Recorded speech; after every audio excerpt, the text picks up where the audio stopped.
বিভিন্ন স্থানে বৃষ্টি হলেও কয়েক জেলায় এখনো তীব্র গরম, এতে অতিষ্ঠ জনজীবন। এ বিষয়ে আরো খবর জানাতে আমাদের সঙ্গে যুক্ত হচ্ছেন সহকর্মীরা। শুরুতে যাব রাজশাহীতে, সেখানে রয়েছেন সহকর্মী মতিউর মর্তুজা। মর্তুজা, রাজশাহীতে বৃষ্টি হয়েছে কিনা এবং সেখানকার আবহাওয়া সম্পর্কে বিস্তারিত জানাবেন। মেঘলা রাজশাহীতে আজকে এখনো বৃষ্টি হয়নি, তবে আবহাওয়া গতকালের থেকে ভালো রয়েছে। সকাল থেকে রোদও কম রয়েছে, যে কারণে কিছুটা স্বস্তি কিন্তু জনজীবনে নেমেছে গত কয়েকদিনের থেকে। আজকে রাজশাহীতে বিকেল ৩টায় সর্বোচ্চ তাপমাত্রা ছিল 36.0 ডিগ্রি সেলসিয়াস এবং বাতাসের আর্দ্রতা ছিল 52%। সব মিলে আমরা যদি বলি যে গত 24 ঘন্টায় দেশের সর্বোচ্চ তাপমাত্রা ছিল যশোর এবং দিনাজপুরে 38.6 ডিগ্রি সেলসিয়াস। আজকে স্বস্তি মিলেছে নগরীতে, রোদ কম রয়েছে, গরমও অনেকটাই কম। তবে বৃষ্টি না হলেও আকাশ আংশিক মেঘলা রয়েছে। আবহাওয়া অফিস জানিয়েছে যে রাজশাহী, ঢাকা, ময়মনসিংহ, চট্টগ্রাম এবং সিলেট বিভাগের কিছু কিছু জায়গায় অস্থায়ীভাবে দমকা এবং ঝোড়ো হাওয়া বয়ে যেতে পারে, সেই সাথে বজ্রসহ বৃষ্টির সম্ভাবনা রয়েছে। তারা বলছে যে দেশের কোথাও কোথাও মাঝারি বর্ষণ হতে পারে, আর দিন ও রাতের তাপমাত্রা সামান্য কমতে পারে। এবং আমরা যদি আগামীকালকের আবহাওয়ার পূর্বাভাসের কথা বলি, আগামীকালকেও সারা দেশের দিন ও রাতের তাপমাত্রা প্রায় অপরিবর্তিত থাকবে বলে কিন্তু জানিয়েছে আবহাওয়া অফিস।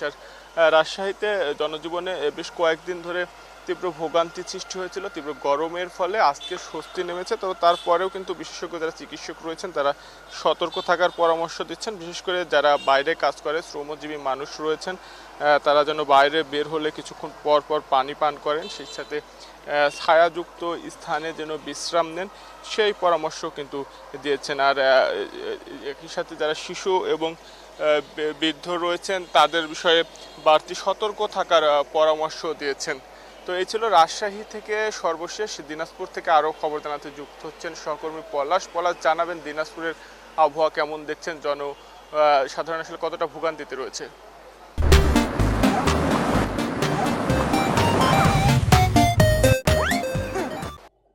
ধন্যবাদ। আপনাকে একটু জানিয়ে রাখি যে দিনাজপুরে গেল কয়েকদিন, আমি যদি বলি যে পুরো এক সপ্তাহ ধরে কিন্তু যে যে গরমের তীব্রতা সেটি কিন্তু অনেকটাই বেশি লক্ষ্য করা যাচ্ছে। বিশেষ করে তাপমাত্রা কিন্তু 37 থেকে 38-এর ঘরে কিন্তু এখানে উঠানামা করছে। তবে একটি স্বস্তির বিষয় হচ্ছে গতকালকে ঝড় এবং বৃষ্টির কারণে কিন্তু তাপমাত্রা অনেকটাই নিচে নেমে গেছে। অর্থাৎ আজকের যে তাপমাত্রা সেটি কিন্তু আসলে 33 থেকে 34 ডিগ্রি সেলসিয়াসের মধ্যে রয়েছে। 12টার পরের এই আবহাওয়া অফিস এই রেকর্ডটি করেছে। এবং গত পরশুদিন যদি এই দিনাজপুরের সর্বোচ্চ তাপমাত্রা, শুধু দিনাজপুরের নয় গোটা বাংলাদেশের সর্বোচ্চ তাপমাত্রা দিনাজপুরে রেকর্ড করা হয়েছিল 38.5 ডিগ্রি সেলসিয়াস গতকালকে, অর্থাৎ বৃহস্পতিবারে কিন্তু সেই তাপমাত্রা আরও কিছুটা বৃদ্ধি পেয়ে কিন্তু 38.6 ডিগ্রি সেলসিয়াস তাপমাত্রা কিন্তু গতকালকে রেকর্ড করা হয়েছে, যা কিনা গোটা বাংলাদেশেই কিন্তু সর্বোচ্চ তাপমাত্রা। আমাদেরকে কিন্তু এরকমই তথ্য দিয়েছে আবহাওয়া অফিস থেকে। এবং আবহাওয়া অফিস বলছে যে এই তাপমাত্রা আস্তে আস্তে কিন্তু এরকমই থাকবে এবং বৃষ্টির কারণে কিছুটা কমলেও কিন্তু আবারও কিন্তু তাপমাত্রা বাড়ার সম্ভাবনা রয়েছে। তবে মৌসুমী বায়ু যখন ঢুকবে, অর্থাৎ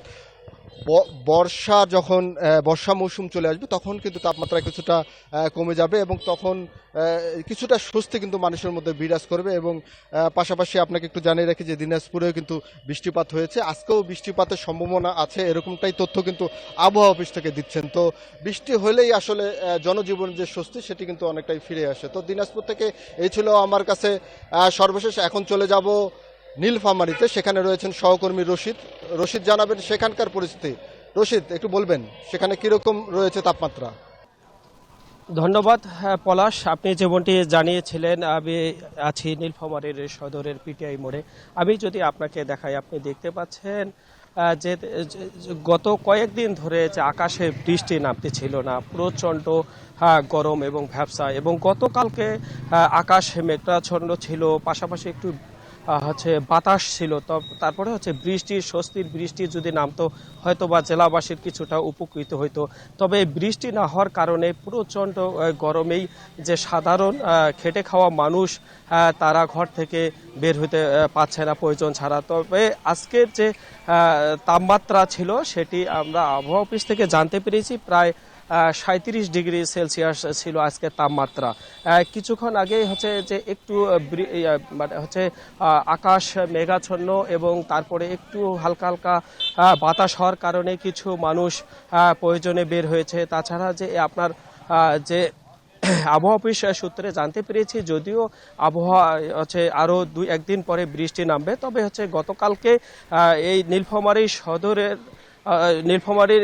6টি উপজেলার মধ্যে কয়েকটি উপজেলাতে হালকা বৃষ্টি হয়েছে, তারা কিছুটা হলেও স্বস্তি পেয়েছে। তাছাড়া হচ্ছে নীলফামারীর যে মেডিকেল অফিসার, আমরা তার মাধ্যমে জানতে পেরেছি গত 24 ঘন্টায় হচ্ছে আপনার 603 জন ভর্তি হয়েছে বিভিন্ন রোগে আক্রান্ত হয়ে। এই ছিল নীলফামারীর থেকে সর্বশেষ সংবাদ। আমি ফিরে যাচ্ছি স্টুডিওতে। তোমার রশিদ, ধন্যবাদ আপনাকে।